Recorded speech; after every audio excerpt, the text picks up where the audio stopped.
فكان الراجل معروف بالسنة في بلده.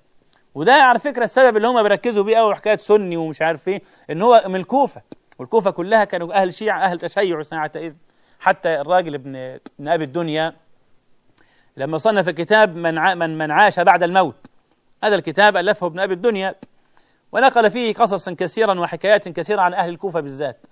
يعني في إيه بقى؟ يقول لك إن الراجل منهم كان يموت الميت منهم، يعني حكى أكثر من قصة عن شيوخ من أهل الكوفة. مات فلان فذهبنا كي نغسله، فوضعناه على السرير وبدأنا نغسل فيه.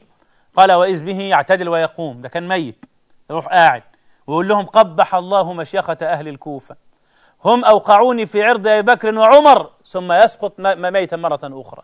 كان يرجع بس الحياة يقول لهم المعلومة دي، يقول لهم يا جماعة فهموا، الناس دي هتوديكم في 60 داهية، الناس هؤلاء مجرمون، هؤلاء الرافض مجرمون، يشتمون الشيخين أبي الإسلام وأم أبي بكر وعمر، ضيعوني. يقول لهم كده هو رايح يموت، بعد ما يموت يعني يرجع بس يقول لهم أنا بتعذب أهو، أو هيحصل لي لا يحصل لي، ويرجع تاني.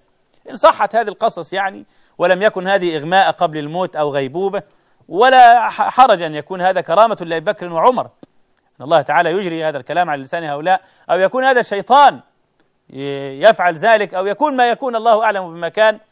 لكن الشاهد أن هو الراجل جاب القصص كلها عن أهل الكوفة وربطهم بذلك، وكان هذا فاشيا فيهم جدا.